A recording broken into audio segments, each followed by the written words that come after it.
नमस्ते सबैजनालाई फेरि पनि स्वागत छ मेरो च्यानलमा। आज म मेरो फ्यामिलीसँग केवतको एउटा सानो पार्कमा जाँदैछु ड्राइभिङ गर्दै। वेदर एकदम पर्फेक्ट क्लियर छ, आज एकदम घाम लागिरहेको छ अनि एकदम फ्रेस हैन। लेट्स गाइज, जोड्ने स्टार्ट भइसकेको छ अनि हामी थोरै बेरमा एउटा सानो पार्कमा पुग्छौँ।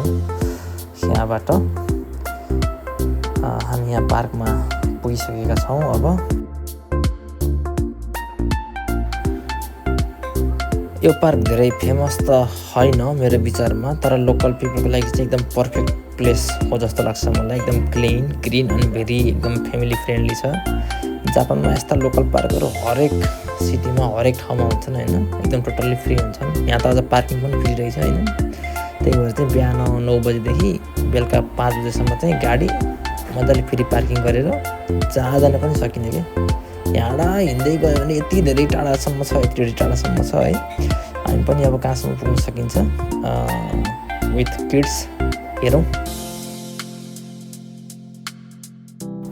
यो दायाँ बायाँ देखिएका रुखहरू, यो ट्रीहरू चाहिँ साकुराको ट्री हो। साकुरा भनेको चाहिँ चेरीलाई चाहिँ जापानिजमा साकुरा भन्छ।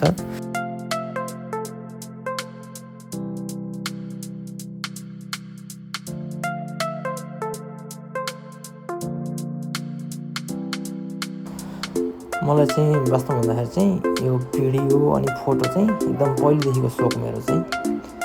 त्यही भएर चाहिँ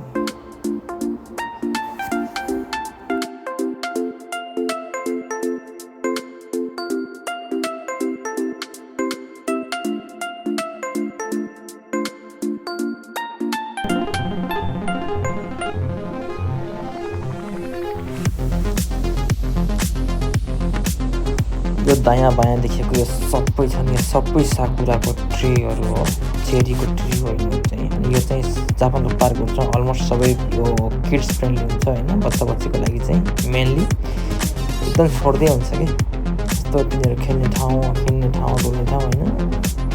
उनीहरू बाबु पनि यस्तो ठाउँमा गयो भने एकदम खुसी हुन्छ, एकदम यताउति दायाँ बायाँ आफै हिँड्ने हुन्छ, कहाँ कहाँ पुग्ने हुन्छ आफै हैन।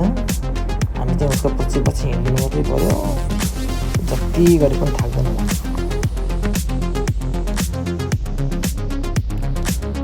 अनि म चाहिँ यो फ्यामिली फोटो भिडियो गर्दैछु। यस्ता मेमोरिजहरू धेरै इम्पोर्टेन्ट हुन्छन्, किनभने यो ब्लगको लागि मात्रै नभएर लाइफको लागि पनि हैन। यो समयभरि हेर्न सकिन्छन् त्यो कुराहरू, पछि अब बाबु ठुलो भएपछि पनि हेर्छ। अनि प्लस हामीहरूलाई पनि कहिलेकाहीँ टाइम पास गर्नु पनि हुन्छ नि त, यस्तरी हिँडेको थियो दिनहरू भनेर। त्यही भएर चाहिँ एकदम इम्पोर्टेन्ट जस्तो लाग्छ यस्तो टाइमहरू चाहिँ मलाई हैन। र हेर्नुहोस् न, यस्तो दामी छ यो पार्क है, यस्तो ठुलो छ क्या, यस्तो ठुलो रहेछ। म नि फर्स्ट टाइम आएको यहाँ। त्यसपछि हामी कोस्तोको गयौँ सपिङ गर्नको लागि। कोस्तोकोमा चाहिँ 1-1.5 घन्टा बसियो, दायाँ बायाँ सामानहरू हेर्दै। स्पेसली बच्चाको सामानहरू चाहिएको थियो हामीलाई, अनि गयौँ सामानहरू त्यहाँबाट लियौँ।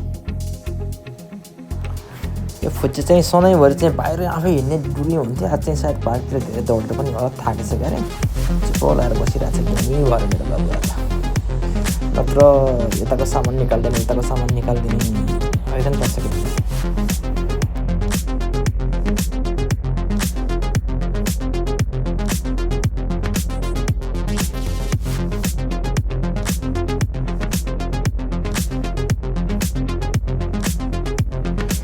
भिडियो लास्टसम्म हेरिदिनु भएकोमा सबैजनालाई धन्यवाद। र यो च्यानललाई सब्सक्राइब गर्न चाहिँ नबिर्सिनु होला है।